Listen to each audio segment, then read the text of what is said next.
Delighted to say that we've been joined by the Jags Foundation Chair Lynsey Kane in what is a really special week. Not only is it New Year, but it's a special week for the Jags Foundation. And over the next 5-10 minutes, we're just going to dive under that and see what's going on. So Lynsey, as I've seen, it's a big week. Kicked off on Sunday with a photo shoot with a couple of players and some of your members.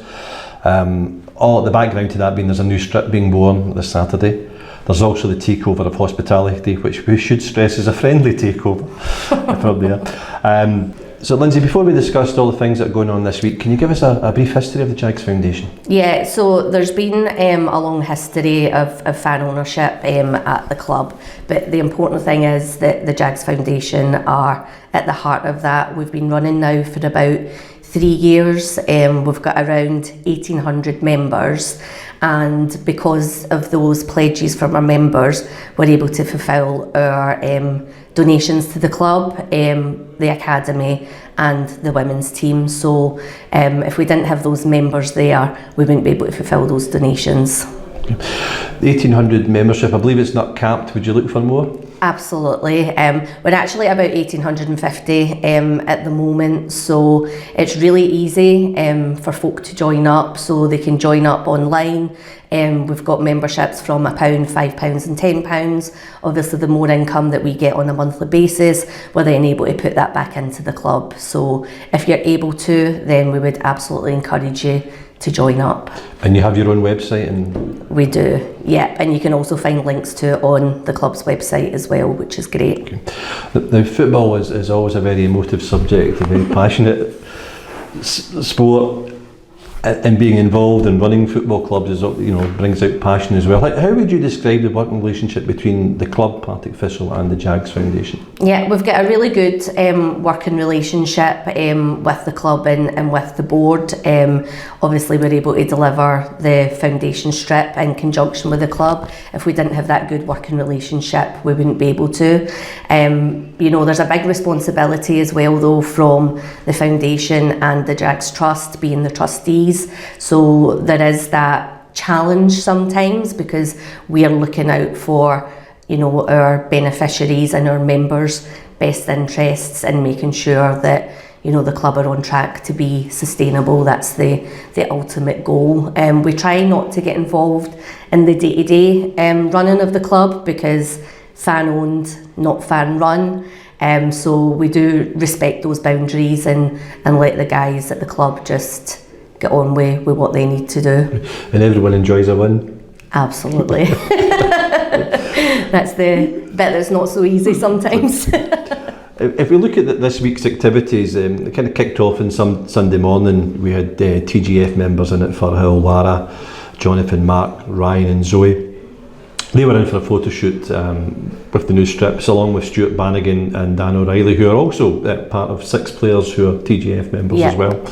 Does that, having fans at these type of events, does that kind of show the uniqueness of what Partick Thistle are trying to do? Absolutely. It's initiatives like this that we love to give back to our members, and I guess that's a unique opportunity in being a member, that we can do these things like the photo shoot. We had the team shoot at the start of the season, and then we've obviously got the hospitality takeover day as well. So everybody feels like they do own a little bit of the club, but they get involved in it. And I think the guys' faces at the photo shoots yesterday, they were delighted to meet the players, and that's definitely a unique opportunity. Yeah, I think the players didn't just take the photos for the jerseys, they took photos individually with people, which shows the kind of short distance between the fans and the players. Is that something that pleases you? Absolutely. It's great to see that, and I think that working relationship is shown through initiatives like this. Okay.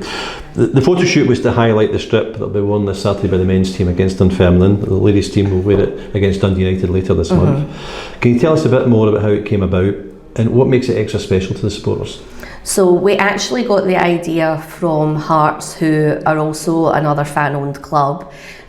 Stuart Goldie on the TJF board, he's been the one that's really been driving this initiative. He's put in a lot of work behind the scenes, working with the club, working with sponsors, working with Greaves and O'Neill's to try and deliver this. So we felt that the best time to launch it would probably be around Christmas time. It's a great gift for people. You know, having your name on the strip is unique as well. Sometimes it's quite hard to find your name. It took me certainly a bit of time to find mine and my kids' names on the strip, but that's part of the fun.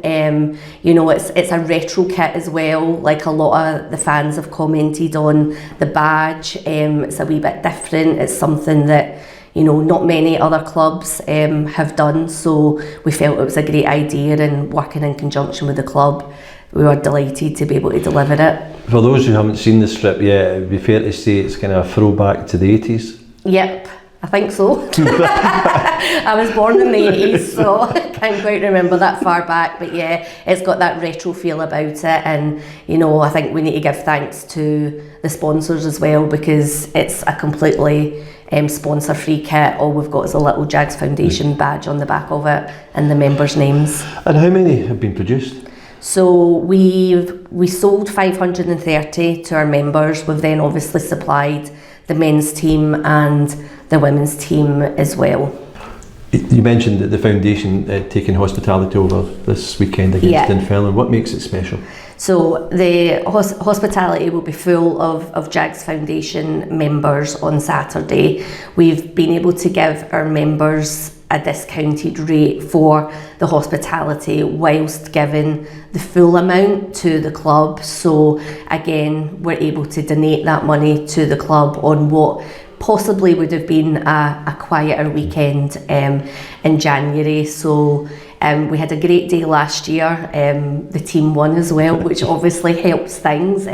No pressure on the team this weekend, but we do things a little bit different. You know, we've got the DJ in. We're encouraging all our members to wear their Jags Foundation's tops if they've got them, because we want a sea of red and yellow in hospitality, and hopefully come full time we'll be celebrating another victory.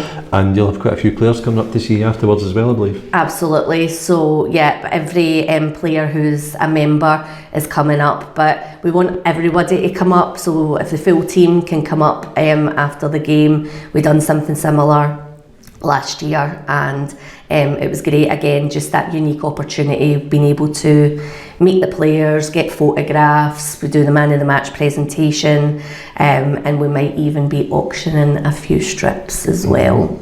Match worn. More to come. Yes. As well as the strips and hospitality, we're also going to use Jags Zone this weekend to help get the message across.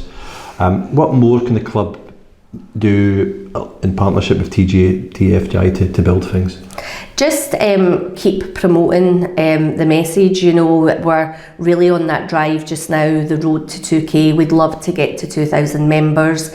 Jamie's, he's our social media guru, so he's going to be joining Jags Zone just to talk a little bit more about the day and what's happening in hospitality. And you know, the relationship we've got with the club's great, so we just need to capitalise that on and encourage people, if they're able to do so, to join up, because the money ultimately ends up back at the club. Lynsey, thank you very much for your time. Thank you. Thank you for being so candid and open. Cheers. Enjoy your week. Thank you.